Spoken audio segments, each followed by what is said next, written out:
উচ্চ আদালতের পর্যবেক্ষণকে উপেক্ষা করে ৬ অভিযুক্তের জামিন হলো কি করে জানতে চাইল ত্রিপুরা উচ্চ আদালত। তলব করা হলো জেলা আদালতের জামিন সংক্রান্ত নথি।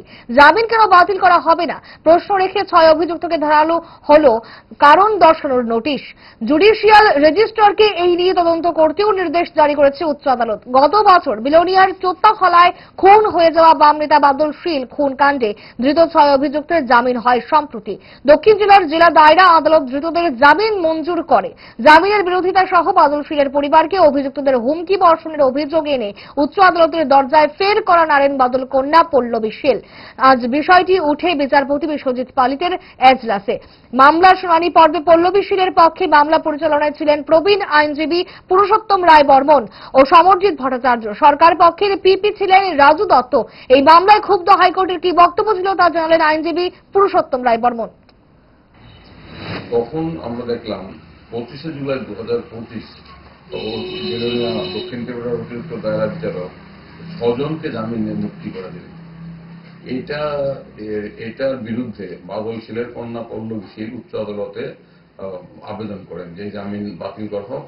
কারণ যদিও 22 জন সাক্ষীর সাক্ষ্য গ্রহণ পর্ব সম্পন্ন হয়েছে, তাদেরকে জেরা করা হয়ে গেছে, কিন্তু বাকি সাক্ষীরা যারা আছে তারাও এই মামলার ক্ষেত্রে অত্যন্ত গুরুত্বপূর্ণ।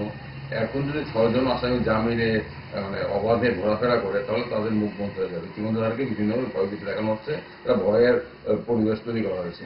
তো উচ্চ আদালতে আমি আমার সাথে সমরজিৎ ভট্টাচার্য আমরা আজকে মাননীয় বিচারপতি বিশ্বজিৎ পালিতের আদালতে আমরা বিষয়টা সওয়াল করেছি। আমাদের বক্তব্য হলো যে অতিরিক্ত দায়রা বিচারক 25শে জুলাই যে ৬ জনকে জামিন দিলেন, এটা উচ্চ আদালতের মার্চ 2025-এর আদেশের পরিপন্থী। কারণ মার্চ 2025 উচ্চ আদালত স্পষ্ট করে পর্যবেক্ষণ দিয়েছিল যে এই মুহূর্তে আসামিদের জামিন দেওয়া যাবে না, কারণ তাদের বিরুদ্ধে সাক্ষ্য প্রমাণ যথেষ্ট আছে।